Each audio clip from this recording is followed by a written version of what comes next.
The door slammed shut in her face, while the open sign kept glowing red behind the glass. Grace stood in the rain, $6 folded in her fist, watching two other customers browse the aisles she'd just been told she couldn't enter. She didn't understand why. Not yet. 3 days later, a sound began building on the horizon. Low, distant, growing until the windows of every shop on Maple Street trembled. 350 engines, 350 strangers who had never met her. And they weren't leaving until someone answered for that door. Grace Whitfield knew the bell above the door of Hendricks Hardware and Supply better than she knew most voices. It rang twice when someone pushed hard, once when someone eased it open like they were sneaking into church. She had memorized these sounds over 3 years of Tuesday afternoon visits, the same way she memorized the smell of sawdust and machine oil that hung in the aisles like a permanent fog. She was 26 years old, and every Tuesday at 4 o'clock, rain or shine, she walked 6 blocks from the Millhaven Community Center to Hendricks Hardware to buy exactly one thing: a small bag of wildflower seeds for the garden bed she tended behind the center. It didn't matter that she already had seeds at home. It didn't matter that the garden was already full. The walk, the bell, the seeds, these were the anchors of her week, the small rituals that made the world feel steady beneath her feet. Grace had lived in Millhaven her whole life. Her parents, Robert and Diane Whitfield, had raised her in a modest house on Larch Street, 2 miles from the hardware store, in a town where the leaves turned amber in October and the winters came sharp off Lake Erie. Her father had passed 6 years earlier, a heart attack on a Sunday morning while mowing the lawn. Her mother, Diane, still lived on Larch Street, though her hands had grown less steady, her hips less willing to keep pace with a daughter who moved through the world with more energy than caution. Grace worked 3 days a week at the community center, sorting donated books into bins by subject, a job she took seriously in a way that made the volunteer coordinator Rachel Doyle quietly proud. Rachel had known Grace since she was 19, since the day Grace had walked into the center holding a cardboard sign that read, "I work hard," in careful block letters, because someone at a job fair had told her that's what employers wanted to see. Rachel had hired her on the spot. On the other 2 days of the week, Grace tended the garden. It was her proudest achievement, a strip of land behind the center that had been nothing but weeds and broken concrete, until Grace decided, with the stubbornness of someone who had spent her whole life being underestimated, that it would become something beautiful. 3 years later it was. The wildflowers were her signature: black-eyed Susans in July, cosmos in August, asters bleeding into September.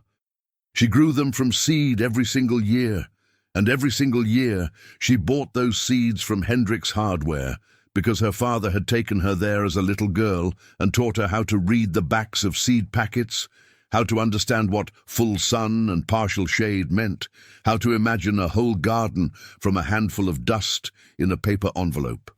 The store had changed hands 18 months ago. The old owner, Walter Hendricks, had sold the business to a regional chain and retired to Florida.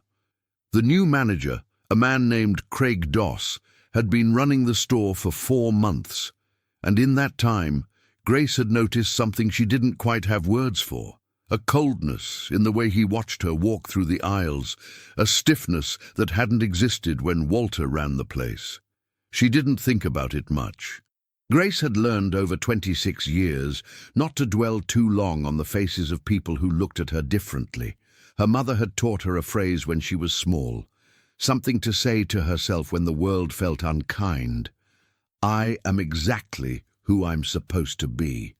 She repeated it under her breath sometimes, like a small prayer, when a stranger's stare lingered too long or a child asked their parent too loud why she talked the way she did. This particular Tuesday, the sky over Millhaven was the color of wet slate, threatening rain that hadn't yet decided to fall. Grace wore her yellow raincoat anyway, because yellow was her favorite color. and because Rachel always said she looked like a little burst of sunshine walking down Maple Street. She had $6 in her coat pocket, counted twice before she left the house, and a folded piece of paper with the words "Wildflower Seeds, Isle 9" written in her own handwriting, a habit she'd kept since childhood to help her stay organized. She reached Hendrick's Hardware at 4:02 p.m., 2 minutes later than usual, because she'd stopped to pet a dog tied outside the pharmacy. She could see the warm light spilling from the windows, the familiar red open sign, the stack of wheelbarrows by the entrance that Walter used to call the welcoming committee. She reached for the door handle, the same handle she had touched 150 times before, worn smooth by years of hands just like hers. But this time, before her fingers even made contact, the door opened from the inside, not in welcome, but in interruption. A man stood in the frame, arms crossed, blocking the entrance with the deliberate stillness of someone who had been waiting for this exact moment. It was Craig Doss. "We're closing early today," he said, though the open sign glowed clearly behind him, and Grace could see 2 other customers browsing the paint aisle through the window. Grace blinked, confused but not yet alarmed. She had learned to give people the benefit of the doubt, always first. "I just need seeds," she said, holding up her folded paper like evidence. "Aisle 9. I won't take long." Craig didn't move from the doorway. His eyes flicked over her, the yellow raincoat, the careful way she formed her words, the paper clutched in her hand, and something in his expression hardened, like a door closing somewhere behind his eyes. "I said we're closed," he repeated, his voice flatter now, edged with something Grace didn't yet recognize as cruelty, because she had never expected to find it standing in Walter Hendricks's doorway. Behind him, through the glass, the open sign kept glowing red into the grey afternoon.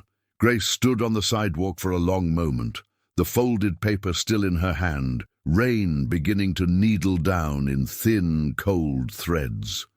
She looked past Craig's shoulder at the 2 customers still inside, a woman comparing paint swatches and a teenage boy holding a coil of rope, both of them very much shopping in a store that was apparently, somehow, only closed to her. "But it says open," Grace said, pointing at the sign, her voice small but certain, the way it always was when she knew a fact and needed someone else to acknowledge it too. "It's closed for you," Craig said. He said it quietly, almost gently, which somehow made it worse, like he'd rehearsed a kindness on top of something that wasn't kind at all. "Look, I don't have time to walk you through the store today, all right? It's not a good day for it. I don't need help. I know where aisle 9 is. I've been coming here since I was little." Grace's chin lifted slightly, a small gesture of dignity that she'd learned from her father, who used to say, "Stand up straight, Gracie." "You've got nothing to apologize for." Craig exhaled through his nose, glancing back over his shoulder as though checking whether anyone was watching. "Some customers get confused when things take longer than they should. It backs up the line. I've got a business to run." The words landed on Grace like small stones, each one aimed with precision, even if wrapped in the appearance of reason. She didn't fully understand every layer of what he meant, but she understood the shape of it, the way you understand cold water even before you've decided the word for it. She had felt this shape before, in classrooms that didn't wait for her hand to finish forming its answer, in job interviews that ended in polite silence, in restaurants where waiters spoke to her mother instead of her, as if she were a piece of luggage that had wandered in on its own. "I always pay," Grace said, her voice steadier than she felt. "I have exact change, $6. The seeds are $4.99. "That's not the point." Craig's jaw tightened. A flush was climbing up his neck now, the color of a man who knew, somewhere beneath his own justifications, that he was doing something he wouldn't want his mother to see. "Look, I need you to head on home, all right? We'll be open again tomorrow. Regular hours." He began to close the door. That was when Emily Carrow stepped out from behind the register, a part-time cashier, who had watched the entire exchange with her stomach twisting tighter with every sentence. Emily was 22, had worked at Hendricks for 8 months, and had liked Grace from the very first Tuesday she'd rung up a bag of wildflower seeds and watched the woman's whole face light up like she'd just won something enormous. "Craig," Emily said, her voice cutting through the closing door. "She comes every week. She's not bothering anyone." Craig turned, his expression flattening into the particular blankness of a man who did not like being questioned by an employee half his age. "Emily, get back to the register." "I'm just saying." "I said get back to the register." Emily didn't move immediately. She looked at Grace, standing on the wet sidewalk in her yellow raincoat, still holding her folded paper, still holding somehow her composure. "I'm sorry," Emily mouthed silently, and Grace gave her a small nod, the kind of nod that says it's not your fault even when the person giving it is the one being hurt. Craig shut the door. The lock clicked audibly, a small mechanical sound that seemed enormous in the wet quiet of the street. Grace stood there for a long moment. The rain had picked up now, soaking into the shoulders of her raincoat, running in thin rivulets down the glass of the store window, blurring the warm light inside into something that looked, from where she stood, almost like a memory of a place that no longer existed. She did not cry. She had learned a long time ago that crying in public places made strangers uncomfortable in ways that often made things worse, so she had trained herself to hold it until she was somewhere safe. Instead, she turned and began walking back toward Larch Street, the folded paper with wildflower seeds, aisle 9, still clutched in her fist, now soft and damp with rain. She didn't get far before she saw him. Marcus Kessler was parked across the street on his Harley, engine idling low, a man built like a doorframe with a grey beard and a leather vest patched with decades of road miles. He was 52 years old, president of the local Hells Angels chapter, and he had come into town that afternoon to visit his sister, who lived 2 streets over from Hendricks Hardware. He'd pulled up just in time to watch the entire exchange unfold through the rain-streaked window of the store, and something in his chest had gone tight and cold in a way it hadn't in years.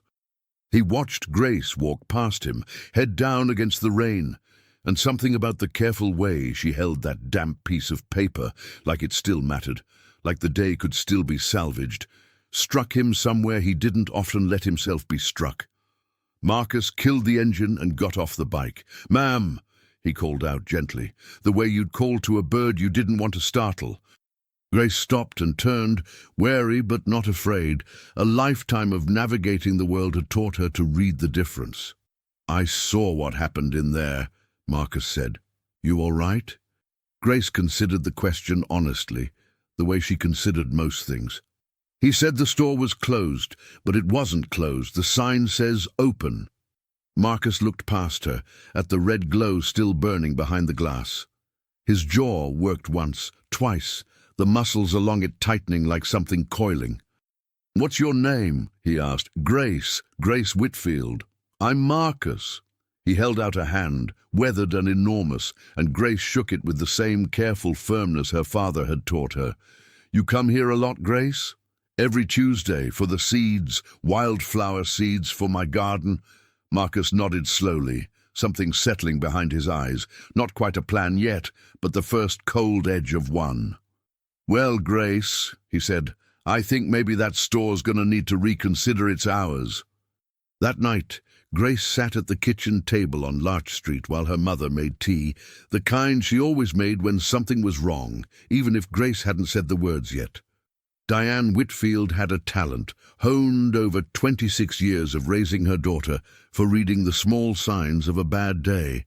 The way Grace's shoulders curled inward, the way she folded and refolded the damp paper in her lap instead of setting it down. "You didn't get your seeds," Diane finally said, setting a mug in front of her daughter. "The man said the store was closed." Grace's voice was quiet. "But it wasn't. I could see people inside, buying paint." Diane's hand stilled around her own mug. She had spent a lifetime watching the world flinch at her daughter in small, deniable ways. The extra beat of silence before a cashier spoke to her. The way certain teachers had called her sweet instead of smart. The birthday parties that quietly stopped including her once the other kids turned 12 and drifted toward things Grace couldn't always follow. Diane had learned to recognize the shape of these moments, even when Grace, in her own generous way, sometimes gave people more grace than they'd earned. "Did he say why?" Diane asked carefully. "He said I'd back up the line. He said it wasn't a good day." Grace looked down at the paper, its ink slightly smeared now from the rain. "I told him I know where aisle 9 is. I've known since I was 7. Diane reached across the table and took her daughter's hand. She wanted, in that moment, to march down to Hendrick's Hardware herself and say every sharp thing she'd been swallowing for 6 years since Robert died, and she'd had to become the only fierce voice in Grace's corner. But she was 61 now, her hip ached when the weather turned, and some battles required a kind of stamina she wasn't sure she had left in her. "I'm sorry, baby," was all she said. Grace didn't respond right away. She was thinking about something else.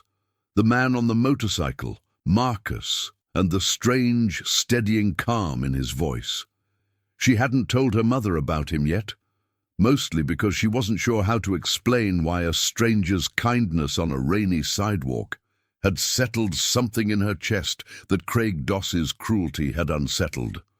The next morning, word had already begun to move through Millhaven the way word does in small towns, not through news reports, but through grocery store checkout lines and church parking lots and the barber shop on 5th Street. Emily Caro, still shaken from the day before, had told her roommate, who had told her mother, who happened to attend the same Tuesday knitting circle as Rachel Doyle from the community center. By Wednesday afternoon, Rachel had heard 3 different versions of the story, each one slightly more distorted than the last, and she marched into Hendrick's Hardware herself, still wearing her volunteer center lanyard, ready to speak to Craig Doss directly. Craig, for his part, had already built himself a wall of justification. She was making other customers uncomfortable, he told Rachel, arms crossed over his chest, in the same posture he'd used against Grace. "I have a business to run. I can't have someone slowing down the register line, confusing people, causing a scene." "She's never caused a scene in her life," Rachel said, her voice tight with a fury she was trying hard to keep professional. "She's one of the gentlest people I know. You humiliated her." "I made a business decision," Craig said, and something in the flatness of his tone told Rachel that arguing further would be like arguing with a locked door. Rachel left the store more frustrated than when she'd entered, and that frustration curdled over the following 2 days into something closer to grief, not just for what had happened to Grace, but for how ordinary it was, how easily explained away, how a man could stand in a doorway and turn away a paying customer and still believe sincerely that he had done nothing wrong. Grace, meanwhile, did something that surprised even herself. She didn't go back to the hardware store that week or the next. For the first time in 3 years, her Tuesday ritual broke, the small architecture of her week collapsing in on itself. She still tended the garden, but some of the light had gone out of it. She found herself staring at the empty patch of soil where this year's new wildflowers should have been sown, seeds she now didn't have, a ritual now tangled up with the memory of a door closing in her face. "Maybe I'll just buy seeds somewhere else," she told her mother one evening, though her voice carried none of its usual conviction. "The garden center on Route 9 probably has them." "You don't have to go back there if you don't want to," Diane said gently. But Grace was quiet for a long moment, staring out the kitchen window at the darkening street. "I liked going there," she finally said. "I liked knowing where everything was. It felt like mine." That was the sentence that broke something open in Diane. Not the humiliation itself, which was terrible enough, but the quiet grief underneath it. The way Craig Doss had managed to take something that belonged to her daughter, something small and precious and entirely hers, and made her doubt whether she still had a right to it. What Grace didn't know, what nobody in the Whitfield household knew yet, was that 6 blocks away, in the back room of a garage on Route 12, Marcus Kessler had spent the last 2 days making phone calls. By Friday morning, the call had gone out to every chapter within 200 miles. Millhaven, Ohio, Saturday, 10 o'clock. Bring your bikes, bring your patience, and bring your respect, because we're not here to start trouble. We're here to stand for somebody who never gets stood for. Marcus hadn't planned a protest, not exactly. He'd planned something closer to a presence, the kind of visible, undeniable solidarity that couldn't be waved away or explained around. The way Craig Doss had waved away and explained around a woman standing in the rain with $6 and a folded piece of paper. Marcus had a niece back in Toledo, born with the same extra chromosome that shaped the way Grace moved through the world, and he had spent 30 years watching people underestimate her, dismiss her, talk over her, and 30 years learning, slowly, how much it cost her every single time, even when she never said so out loud. He hadn't told Grace what he was planning. He'd only stopped by the community center once on Thursday to ask Rachel a few careful questions.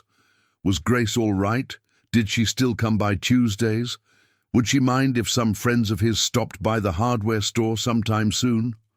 Rachel had looked at the enormous, grey-bearded man standing in her doorway and felt, for reasons she couldn't quite articulate, that something was being set right in the world, even if she didn't yet know the shape of it.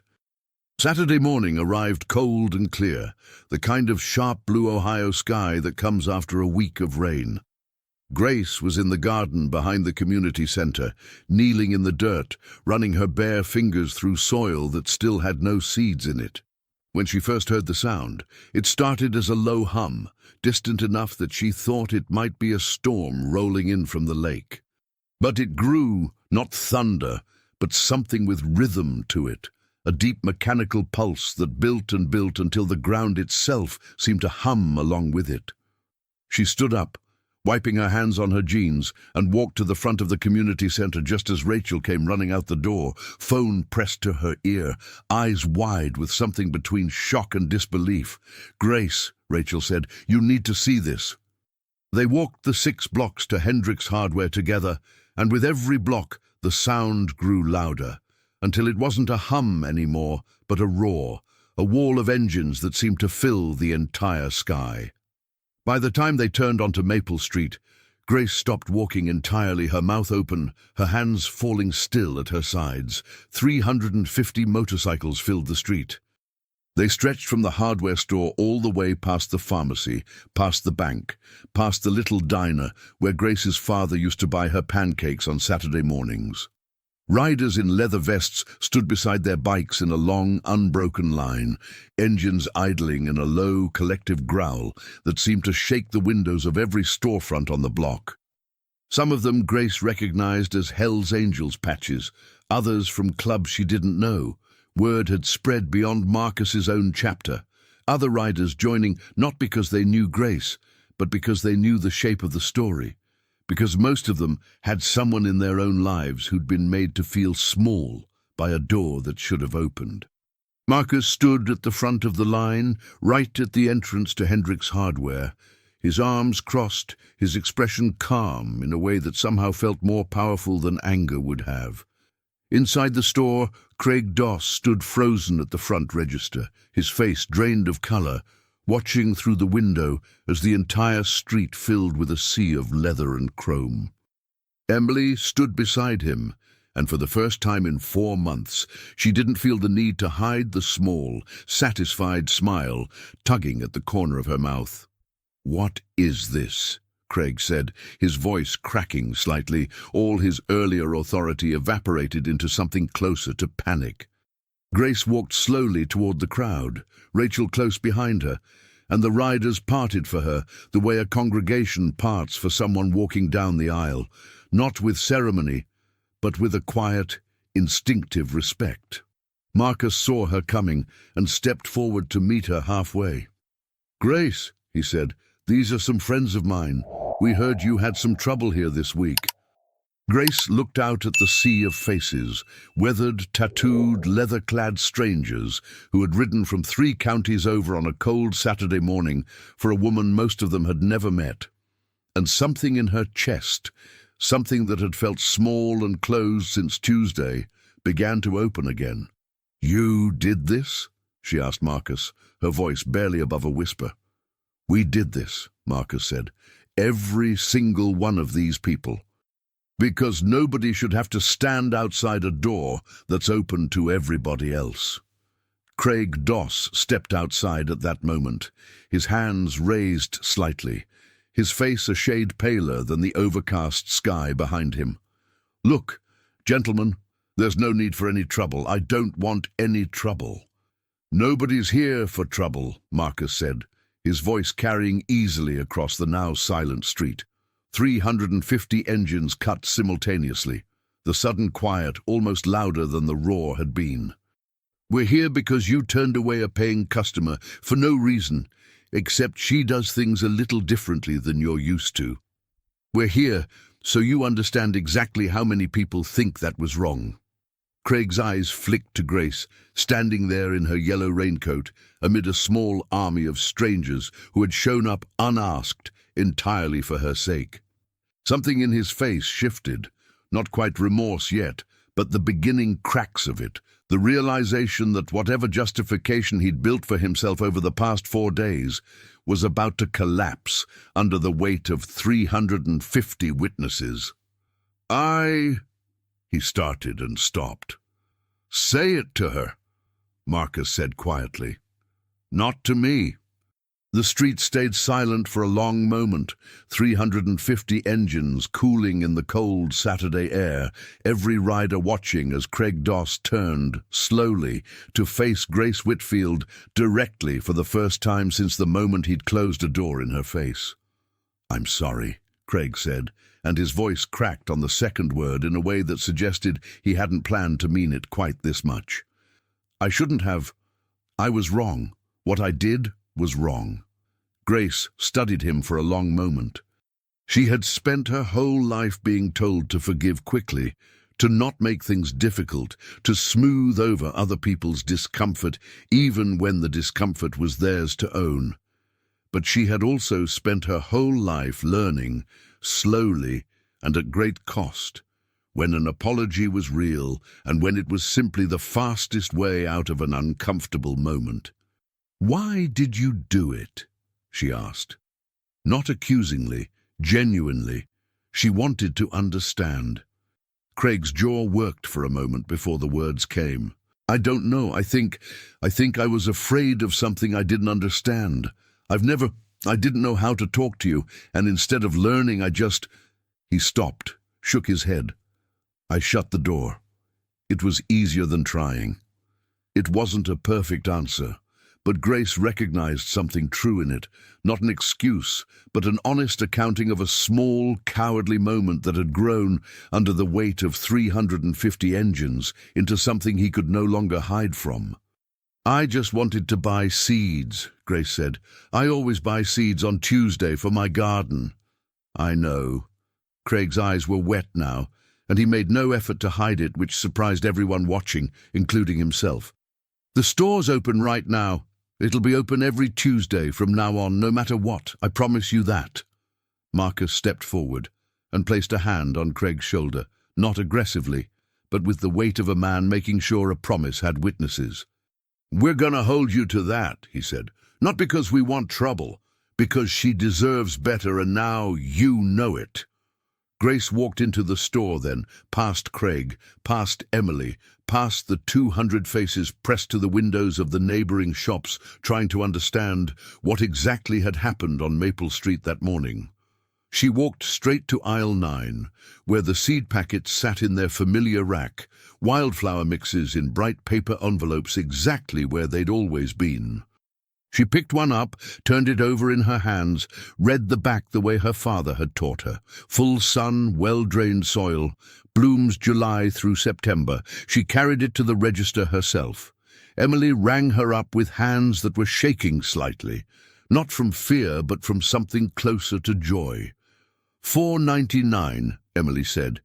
Grace counted out exact change from her coat pocket, the same $6 she'd carried the previous Tuesday, and placed it carefully on the counter. Outside, the street slowly began to move again, not all at once, but gradually, riders swinging back onto their bikes, engines coughing to life one by one, the roar building again but softer this time, more like applause than confrontation. Marcus lingered by the door, watching Grace walk out with her small paper bag, the seed packet clutched against her chest like something precious. "You gonna plant those today?" he asked her. "Tomorrow," Grace said. "The garden needs to rest first. My dad used to say that. Let the dirt breathe before you ask it to grow something." Marcus smiled, the first real smile he'd allowed himself all week. "Your dad sounds like he knew what he was talking about." "He did." Grace looked up at him, at the sea of leather-clad strangers still filling the street, slowly dispersing into the cold Ohio morning. "Why did you do all this? You didn't even know me before Tuesday." Marcus considered the question seriously, the way she'd asked it. "I've got a niece," he said finally. "She's got Down syndrome, too. I've watched people shut doors on her, not always doors like this one, sometimes just doors in their own heads, you know, deciding who she is before they even try to find out." He shrugged, a small, almost shy gesture from a man built like a doorframe. "I guess I just got tired of watching it happen and not doing anything, so this time I did something." Grace nodded slowly, turning that over in her mind, the way she turned over most important things. Carefully, thoroughly, giving it the attention it deserved. "You didn't know me," she said again, "but you came anyway." "That's kind of the whole point," Marcus said. "You don't have to know somebody to stand up for them. You just have to decide they matter." 3 weeks later, the wildflowers began to break through the soil behind the Millhaven Community Center. First, the thin green shoots, then, by late June, the first defiant blooms of black-eyed Susans, turning their faces toward the sun. Grace tended them every Tuesday, as she always had, though her route now included a stop that hadn't existed before, a slow walk past Hendrick's Hardware, where Craig Doss had hung a small hand-painted sign in the window that read, "Everyone welcome, hours 9 a.m., 6 p.m., Monday through Saturday," and where he now kept a standing order of wildflower seeds set aside every Tuesday morning, just in case. Marcus visited Millhaven every few months after that, sometimes with his niece, who took an immediate and fierce liking to Grace's garden, the two of them kneeling in the dirt together while Diane Whitfield brought out lemonade and watched from the porch with an expression that had, for the first time in years, softened all the way through. Grace never forgot the sound of 350 engines arriving for her on a cold Saturday morning. But what she carried with her longer, what she found herself thinking about on quiet evenings in the garden, wasn't the roar of the bikes or the crowd or even Craig's apology. It was something smaller and sturdier than all of that. The plain, unadorned fact that a stranger had looked at her, really looked at her, and decided, without needing a single reason beyond her own worth, that she mattered enough to stand up for. She didn't need 350 people every day. She had learned long before that Tuesday how to hold her own dignity, even when the world forgot to hand it back. But it had mattered, deeply and permanently, to know they were there, that somewhere in Millhaven, and beyond it, there existed a whole family of strangers who would show up, engines roaring, for a woman and a bag of wildflower seeds. The garden bloomed late that summer, later than usual, but wilder and fuller than it had ever bloomed before.